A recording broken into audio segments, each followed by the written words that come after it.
Let us start today's video lecture with question number 3 of exercise 7.2 or 6.2. This is question number 3. Question number 3 is that ABCD is a rectangle. It is given there. PQRS are the midpoints of sides AB, BC, CD and AD respectively. Show that PQRS is a rhombus. कल जो question number 2 हमने किया, question number 2 में ही मैंने आपको ये बात कही थी कि क्वेश्चन नंबर 3 इसका कन्वर्स है। तो क्वेश्चन नंबर 2 था रोम्बस गिवन और यहां पर रेक्टेंगल गिवन है। वहां पर रेक्टेंगल प्रूव करना था और यहां पर रोम्बस प्रूव करना है। First we have a rectangle given, I will draw that rectangle here.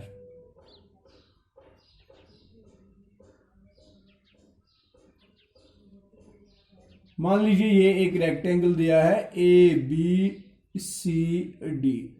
This is the rectangle given here. In this rectangle what we have P Q R and S. The midpoints of these four sides. We have to prove this PQRS is a rhombus. तो इसका मतलब है इनको मैंने join करना है।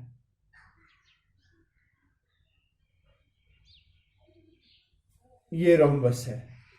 Rhombus हम उस वक्त इसको कहेंगे अगर ये PQRS हमें प्रूव हो गया, it is a parallelogram. First ऐसा पैरेललोग्राम जिसके ये एडजेसेंट साइड्स इक्वल है।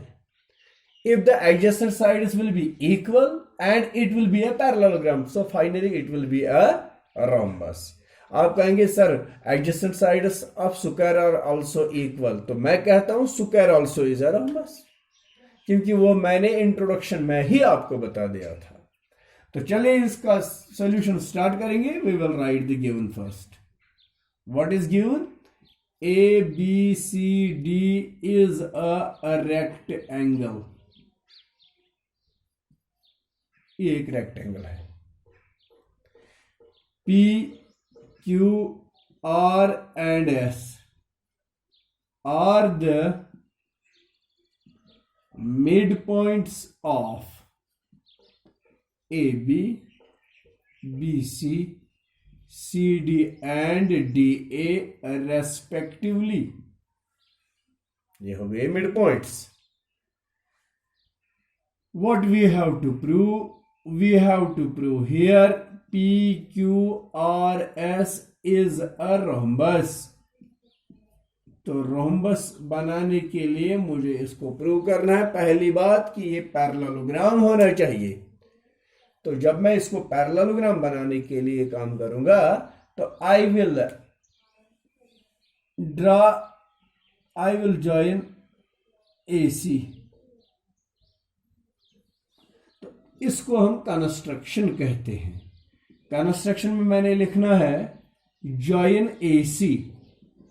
जरा मुझे कैसे आइडिया आ गया कि मैंने AC को ज्वाइन करना है? ये कंस्ट्रक्शन मैंने करनी है। इसमें कंस्ट्रक्शन मैं फिर से बताऊंगा। This the addition in the figure. तो ये एडिशन क्यों मैं कर रहा हूं? क्योंकि मेरे पास मिड पॉइंट्स हैं यहां अवेलेबल। तो इन मिड पॉइंट्स का काम हम लेंगे तब जब हमारे पास ट्रायंगल होंगे। ये मिड पॉइंट्स होना ठीक है, लेकिन मिड पॉइंट्स होने चाहिए फिर ट्रायंगल में। तो यही वजह है कि मैंने AC को ज्वाइन किया ताकि मुझे ट्रायंगल्स बन जाते हैं। जैसे कि मेरे पास ट्रायंगल आ गया ABC। इस ABC ट्रायंगल में ये दो मिड पॉइंट्स हैं। As per mid point theorem I can say PQ is parallel to AC and PQ is equal to half of AC। इसी तरह दूसरा ट्रायंगल ADC है। ADC ट्रायंगल में क्या होगा? S and R are the mid points. तो it means that SR is parallel to AC and half of AC। तो फिर क्या हमें प्रूव होगा? ये PQ और SR आपस में इक्वल हो जाएंगे और पैरेलल भी होंगे। तो ये बन गया पैरेललोग्राम। तो चलिए इसको पैरेललोग्राम बनाते हैं पहले, तो वो हम प्रूफ लिखेंगे।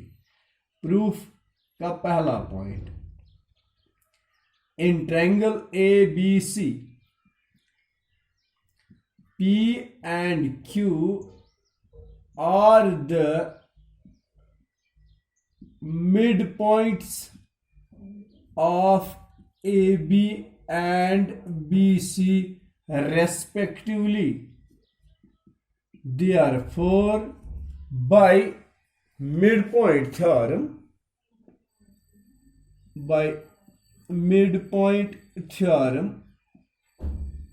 what midpoint theorem will say us? This PQ is parallel to AC and PQ is equal to half of AC. By midpoint theorem, PQ parallel AC and PQ is equal to half of AC.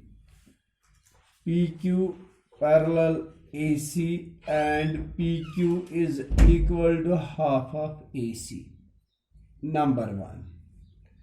Similarly, बिल्कुल इसी तरह इन triangle A D C, अब दूसरा triangle देखिए, triangle ADC. इस triangle ADC में क्या है, एडीसी ट्रायंगल में S and R mid points आते हैं ना, तो एस आर बन गए ना, यही मैं लिखता हूं। Similarly in triangle ADC SR parallel AC and SR is equal to half of AC. This is number 2. From 1 and 2 we get what we get from these two equations? PQ is equal to SR, क्योंकि PQ और SR ये दोनों AC के half हैं। PQ parallel है AC के साथ, SR भी पैरेलल है AC के साथ, तो हमें मिलता है PQ parallel SR and PQ is equal to SR। जरा देखते हैं इन दोनों को, this is PQ and this is SR। If one pair of opposite sides of a quadrilateral are parallel and equal, so quadrilateral is a parallelogram. But these are opposite sides of quadrilateral PQRS. Hence, PQRS is a parallelogram. तो पहला चीज हमने prove किया, PQRS parallelogram है। अब इस parallelogram को हमें बनाना है रोम्बस। तो ये रोम्बस तब बनेगा जब इसके एडजेसेंट साइड्स इक्वल हो जाएंगे। तो अगर PS और PQ इक्वल होते हैं तो ये पैरेललोग्राम रोम्बस बन जाता है। तो चलिए वो हिस्सा हम यहां आगे इसको प्रूव करेंगे। That portion is, for that I will show you two more triangles. कौन कौन सा ट्रायंगल? एक तो मैं ट्रायंगल लेता हूं ये PAS, ये मैं थोड़ी देर के लिए इरेज करूंगा। ट्रायंगल देखना बेटा, PAS है ये कोई ट्रायंगल, यस। दूसरा है PBQ, ये दो triangle. Now in two triangles मुझे कैसे आइडिया आ गया कि मैंने यही दो ट्रायंगल्स लेने हैं, PAS एंड PBS?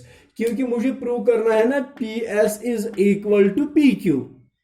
तो ये PS इस ट्रायंगल का साइड है और PQ इस ट्रायंगल का साइड है, तो मैं ये दो ट्रायंगल कॉन्ग्रुएंट करूंगा तो इनके साइड्स इक्वल हो जाएंगे। Now in two triangles PAS and PBS, PA is equal to PB। बताइए रीजन क्या है? ये PA PB के बराबर है because P is the mid point, because P is the mid point. Second equality, angle A is equal to angle B, reason है each 90 because these are the angles of rectangle, angles of rectangle, ये rectangle के angles हैं इसीलिए ये 90 के बराबर है। तीसरी equality, P S is equal to B Q. जरा बेटा देखिए, sorry not P S but A S, A S is equal to B Q.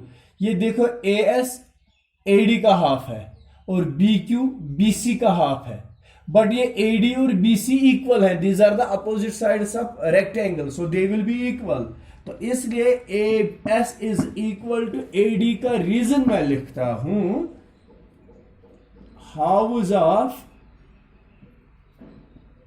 Equal sides, A D is equal to B C. इनके equal sides के house ये आ गए। तो these are the 3 equalities. देखो बेटा, ये साइड है और including angle. With the help of this criteria the two triangles are congruent, therefore triangle PAS congruent triangle PBS by SAS. When triangles are congruent, corresponding parts are equal, so we can say PS is equal to PQ. Therefore PS is equal to PQ and reason is CPCT. तो जब ये PS PQ के बराबर आ गया, लेकिन ये PS और PQ है क्या? These are the adjacent sides of parallelogram PQRS. वही हम लिखेंगे, but these are the adjacent sides of parallelogram ABCD. Therefore ABCD is a rhombus. Rhombus तो बेस है, उसके बाद ये स्क्वायर भी माना जाएगा। अब अगर इसको स्क्वायर प्रूव करना था तो स्क्वायर के लिए जरूरी है कि हमें इसको हर एक एंगल 90 प्रूव करना चाहिए था, तो वो चीज हमें नहीं यहां पर चाहिए। This was the proof of question number 3, which was the converse of question number 2.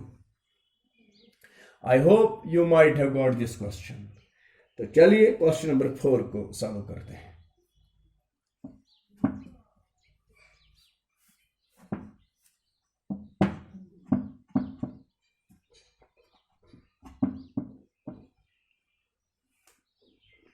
Question number 4 is, let me read it from book and you too will read this question. ABCD is a trapezium in which AB parallel DC. Let us draw it. ABCD is a trapezium. ये है ABCD in which AB parallel CD. ABCD. This is trapezium in which AB is parallel to CD. Next point, BD is diagonal. BD is the diagonal, तो diagonal को भी join करेंगे, ये diagonal है। Next point, E is the midpoint of AD. E is the midpoint, ये E है midpoint AD का।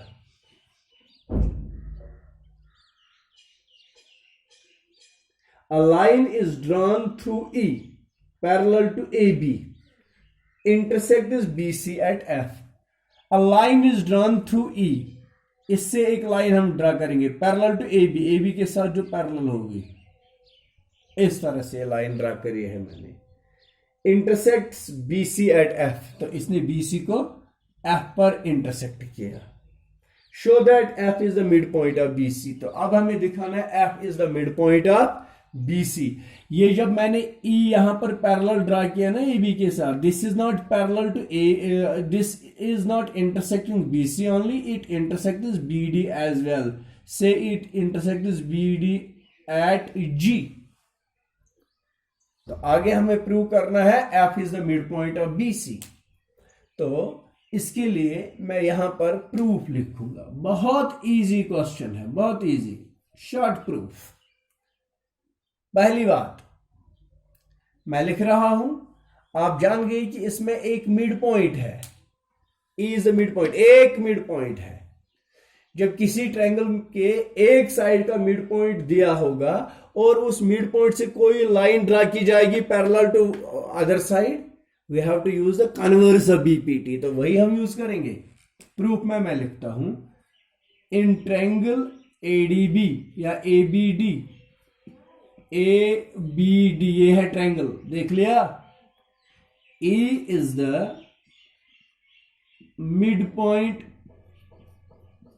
Of AD, this is given, है कि नहीं। EG parallel A B, this also is given, is it. Therefore, by converse of midpoint theorem, midpoint theorem का converse हमें कहता है, if a line is drawn parallel to, if a line is drawn from the midpoint of one side parallel to another side, bisect is the third side. By converse of midpoint theorem, G is the midpoint of BD. तो हमें मिला कि ये G BD का mid point है, ठीक। लेकिन हमें प्रूव करना है F is the mid point of BC. तो उसके लिए मैं देखता हूं एक triangle BCD, this is triangle BCD. In this very triangle BCD, G is the mid point of one side, क्योंकि एक साइड है ना ये। जी एफ पैरेलल डीसी, ये कैसे इसके साथ पैरेलल है, basically is E F parallel B A B, but A B is parallel to D C, that means G F is parallel to D C. So when a line is drawn through the mid point of one side parallel to another side, it bisect is the third side, therefore B F is equal to C F, hence F is the mid point of B C. तो ये इसका अगला statement आएगा। Now in triangle BDC, BDC triangle में क्या है, G is the mid point of BD, this is proved, अभी हमने प्रूव किया। GF is parallel to DC because GF is parallel to AB and AB is parallel to DC. Therefore, again by converse of midpoint theorem, midpoint theorem का converse of midpoint theorem वो क्या हमें कहता है, if a line is drawn from the midpoint of one side parallel to another side, bisect is the third side. GF bisects BC, that is F is the midpoint of BC, hence proved. तो ये था proof question number 4। Question number 1, question number 2 पिछले video में, question number 3 and 4 इस video में। आगे जो questions इसमें आपको करने होंगे, यू विल सी देम, बहुत इजी क्वेश्चंस हैं, and I hope that you will get all these questions very easily. Now the next question,